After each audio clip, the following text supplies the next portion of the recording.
किसी मुल्क में एक रहमदिल बादशाह हुकूमत करता था। उसकी एक ही बेटी थी, शहजादी मैमूना। एक बार वो बीमार हो गई। कोई इलाज कारगर ना हुआ। बादशाह ने सारे मुल्क में मनादी करा दी कि जो मेरी बेटी का इलाज करेगा, बादशाह उसके साथ अपनी बेटी की शादी करेगा और जायदाद में से आधा हिस्सा भी देगा। इस गांव में एक लक्कड़हारा रहता था। वो किस्मत आजमाने महल गया। उस लक्कड़हारे को कुछ जड़ी बूटियों का इल्म था। उसने यादशाह से कहा कि वो शहजादी का इलाज कर देगा, मगर उसके बदले उसे बादशाह की जायदाद नहीं चाहिए। वो सिर्फ शहजादी से शादी करना चाहता है। वो शहजादी को अपने साथ अपनी झोंपड़ी में ही रखेगा। बादशाह मजबूर था। उसने शर्त मान ली। चुनांचे 2 दिन के इलाज के बाद ही शहजादी सेहतयाब हो गई। लक्कड़हारे ने बादशाह को अपना वादा याद दिलाया। बादशाह बहुत परेशान हुआ। उसने सोचा कि मैं अपनी बेटी की शादी लक्कड़हारे से कैसे करवा दूं। बादशाह ने सोचा, इस लक्कड़हारे को किसी ऐसी जगह भिजवा देता हूं जहां से ये भी वापस ना आ सके। वो रोज लक्कड़हारे को किसी बहाने दूर दराज भेजता, लेकिन लक्कड़हारा इतना फुर्तीला था कि शाम तक वापस लौट आता। शहजादी ने बादशाह को समझाया भी कि वादा खिलाफी नहीं करनी चाहिए, मगर बादशाह को अपनी इकलौती बेटी से बहुत मोहब्बत थी। वो नहीं चाहता था कि उसकी बेटी तकलीफें बर्दाश्त करे। बादशाह बहुत परेशान था। फिर एक तरकीब सूझी। उसने लक्कड़हारे से कहा, जाओ और समंदर की तह में जो हीरे होते हैं वो ले आओ।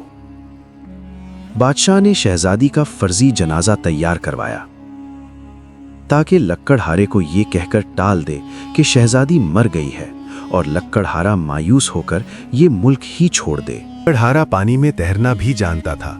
उसने चंद ही दिनों में समंदर की तह से हीरे निकाल लिए और महल की तरफ चल पड़ा। रास्ते में शहजादी का झूठ मूठ का जनाजा ले जाया जा रहा था। लक्कड़हारे ने लोगों से पूछा कि कौन फौत हुआ, तो उसे बताया गया कि ये शहजादी मैमूना का जनाजा था। लक्कड़हारा वो हीरे फेंक कर उस जानिब चल पड़ा जहां जनाजा जा रहा था, लेकिन उसे पहुंचने में देर हुई। कब्रिस्तान पहुंचा तो पता चला कि शहजादी को दफनाया जा चुका है।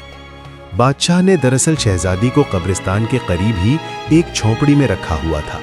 शहजादी की देखभाल के लिए एक बूढ़ी मुलाजिमा भी साथ थी। रात हुई तो शहजादी सो गई।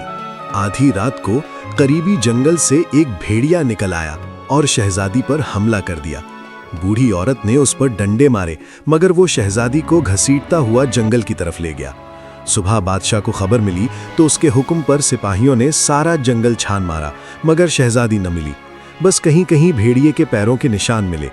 सबने यही कहा कि जंगली जानवर शहजादी को खा चुके होंगे। बादशाह बहुत पछताया कि उसने अपनी बेटी को गुर्बत की जिंदगी से बचाने की कोशिश में मौत के मुंह में डाल दिया। दरअसल शहजादी मरी नहीं थी।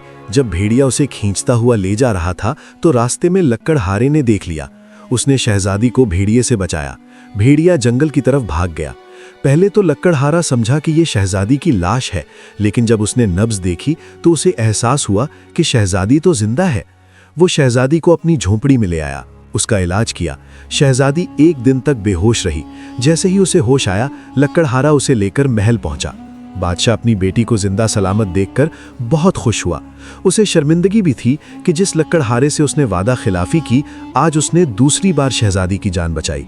उसने लक्कड़हारे से अपनी गलती की माफी मांगी और कहा, मैं तो समझता था कि मेरी बेटी को इस महल में ही खुशियां मिल सकती हैं, लेकिन तुमने अपनी झोंपड़ी में उसकी जान बचाकर साबित कर दिया कि खुशियां भी दौलत से नहीं खरीदी जा सकती। बादशाह ने शहजादी की शादी लक्कड़हारे से कर दी और शहजादी की ख्वाहिश पर अपनी जायदाद का आधा हिस्सा गरीबों में बांट दिया।